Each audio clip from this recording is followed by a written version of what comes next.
ये एनसीईआरटी की 8वीं क्लास की सामाजिक विज्ञान की किताब है, जिसमें एक चैप्टर पर सुप्रीम कोर्ट से लेकर सोशल मीडिया तक हंगामा बरपा है। लोग ये पूछ रहे हैं कि भ्रष्टाचार जब अलग अलग विभागों में पहले से है तो फिर न्यायपालिका में भ्रष्टाचार का ही किताब में जिक्र क्यों हुआ? क्या इसके पीछे कोई अलग कहानी है?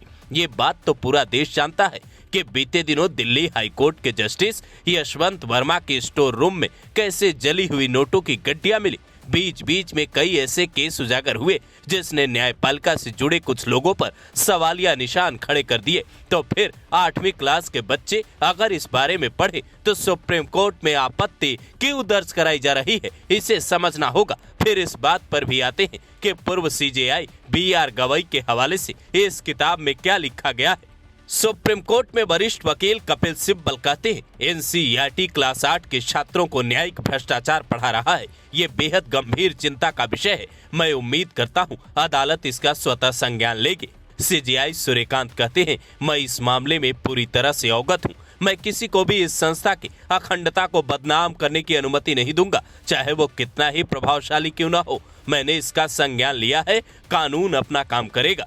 वरिष्ठ वकील अभिषेक मनु सिंघवी कहते हैं, माय लॉर्ड, अगर भ्रष्टाचार की बात हो रही है तो अन्य संस्थानों जैसे नौकरशाही, राजनीति और सार्वजनिक जीवन का उल्लेख क्यों नहीं है? ये चिंताजनक है। सीजेआई सूर्यकांत के कहते हैं, ऐसा लगता है ये सोची समझी और गहरी योजना का हिस्सा है। मैं इससे अवगत हूँ और अपना कर्तव्य निभा चुका हूँ। इस मुद्दे को उठाने के लिए आप दोनों का शुक्रिया। यानी सुप्रीम कोर्ट अब एनसीईआरटी पर बड़ा एक्शन ले सकता है, उन्हें जवाब तलब कर सकता है। ये पूछ सकता है कि सिर्फ न्यायिक भ्रष्टाचार का ही जिक्र क्यों हुआ और सही जवाब न मिलने पर इसे हटाने का आदेश भी दे सकता है। लेकिन सवाल ये भी उठ रहा है कि एनसीईआरटी के ऐसे चैप्टर डिजाइन कौन कर रहा है? कभी एनसीईआरटी में मुगलों से जुड़े चैप्टर हटाने पर सवाल खड़े होते हैं, कभी इतिहास को नए सिरे से लिखे जाने की चर्चा होती है, तो कभी न्यायपालिका तक बात पहुंच जाती है। इस नए चैप्टर में पूर्व सीजेआई BR गवई का भी जिक्र मिलता है। उनके हवाले से लिखा जाता है,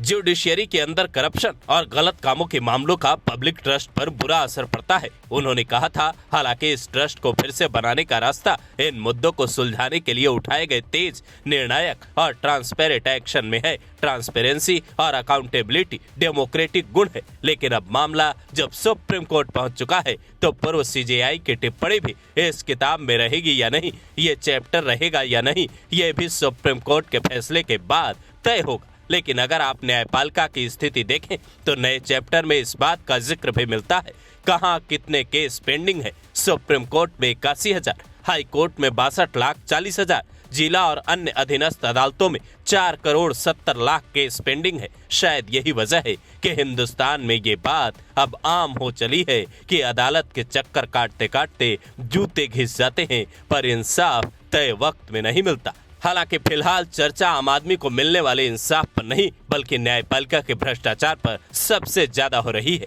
अब सीजेआई सूर्यकांत इस केस को खुद देखेंगे तो अगली सुनवाई पर क्या आदेश देते हैं, इस पर सबकी निगाहें टिकी है। इस पूरे विवाद पर एक जिम्मेदार नागरिक के तौर पर आपकी क्या राय है? क्या 8वीं क्लास के बच्चों को ऐसे चैप्टर नहीं पढ़ाए जाने चाहिए? क्या इसके पीछे कोई सोची समझी चाल है या फिर एनसीईआरटी ने सिलेबस में नए चैप्टर ऐड करने के लिए कुछ ऐसे लोगों को जोड़ रखा है जो जानबूझकर ऐसी चीजें जोड़ या हटा रहे हैं जिन पर बखेड़ा खड़ा हो रहा है?